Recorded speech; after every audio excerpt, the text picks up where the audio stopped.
Você já ouviu falar em sociedade secreta? Uma sociedade onde os sócios não aparecem, ninguém sabe quem são os sócios e eles simplesmente não se responsabilizam por nada que acontece na empresa?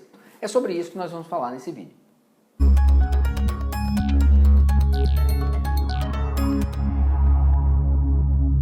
As sociedades secretas, elas existem no Brasil e são extremamente utilizadas.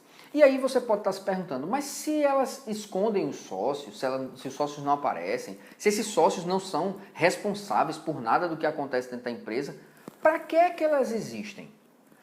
Como é que eu posso constituir uma sociedade dessa? Nós vamos esclarecer tudo isso, mas antes você vai se inscrever no nosso canal, você vai deixar o seu like e você vai ativar as notificações para não perder nenhum dos nossos vídeos. Bom, as sociedades secretas elas têm um nome e sobrenome. Sociedades em conta de participação e estão lá regulamentadas no nosso Código Civil. Ela tem dois tipos de sócios. Tem os sócios que aparecem, que são aqueles sócios que vão ser responsáveis por tudo na empresa, que vão contratar pessoas, que vão fechar negócios, que vão estar regulamentados, que todo mundo vai saber quem são os donos da empresa. E vai ter aquela outra categoria dos sócios ocultos. Bom, mas aí quando a gente fala sócio oculto, parece algo muito errado, muito por debaixo dos panos, algo escondido, né? Escondido é.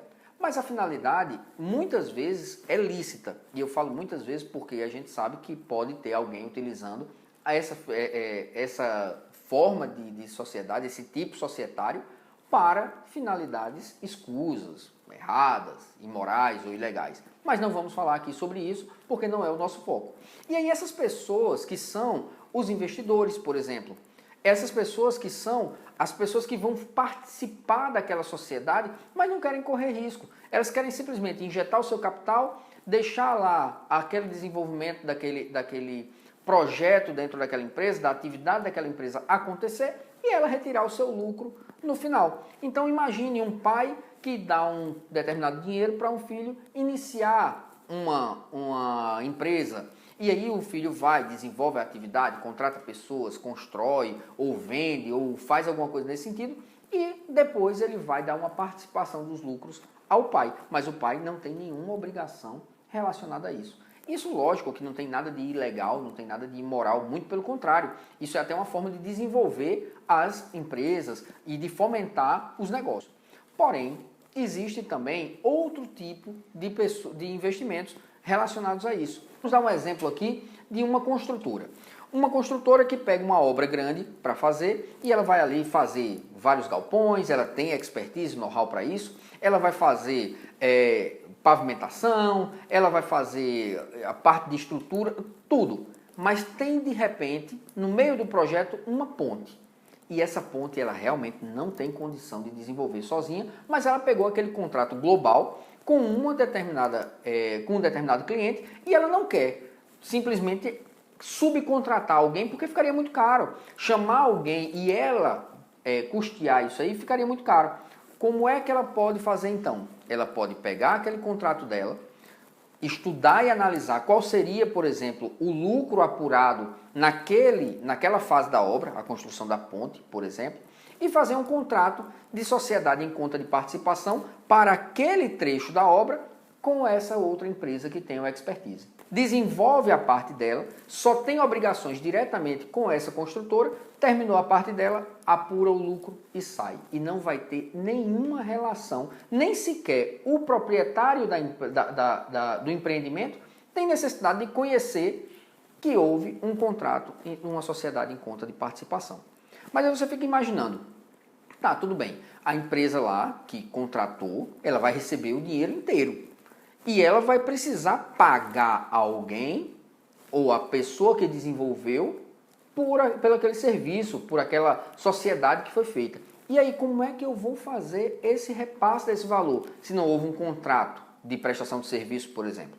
Bom, esse contrato da sociedade em conta de participação, ele não recebe nenhum tipo de obrigação de registro. Ele não tem obrigação de registro nem na junta comercial, ele não vai estar registrado no cartório de registro de pessoas jurídicas e ele vai ser simplesmente um contrato de gaveta. Porém, na hora de fazer as informações dos lucros, eu vou informar à Receita Federal que aquela participação, que aquela empresa que desenvolveu a ponte, no nosso exemplo, está recebendo uma participação nos lucros de uma sociedade em conta de participação. E isso é plenamente viável. E é isso que acontece muitas vezes. E é essa a finalidade da lei de viabilizar negócios, de retirar amarras para que os negócios consigam acontecer de uma forma mais rápida e menos burocrática. E aí agora você que é empresário ou você que é investidor, sabe que existe essa possibilidade de você ser um sócio em conta de participação, um sócio oculto, que não vai ter nenhuma responsabilidade em relação ao desenvolvimento das atividades da empresa. E aí você está se perguntando como você pode fazer então uma sociedade dessa. Como eu falei, o contrato é um contrato de gaveta, mas é um contrato técnico. É um contrato que precisa amarrar todas as possibilidades, porque ele é o único instrumento jurídico, ou seja, ele é o único documento que vai regulamentar essa sociedade. E lógico, onde há o interesse de mais de uma parte, pode haver um conflito no futuro. Por exemplo, um conflito de prestação de contas. Ou pode haver um conflito de obrigações. E aí você vai precisar questionar isso. Então esse contrato ele precisa ser muito bem feito. Precisa ser feito por uma pessoa que saiba como fazer e saiba como amarrar todas as possibilidades, ou a maioria das possibilidades, do que vai acontecer nesse contrato. Por fim, você pode estar se perguntando qual é o custo envolvido para fazer uma sociedade em conta de participação. O único custo envolvido será o do profissional que vai desenvolver esse contrato, observando os interesses das partes, colocando todas as cláusulas de segurança, buscando fazer da forma mais responsável e completa possível.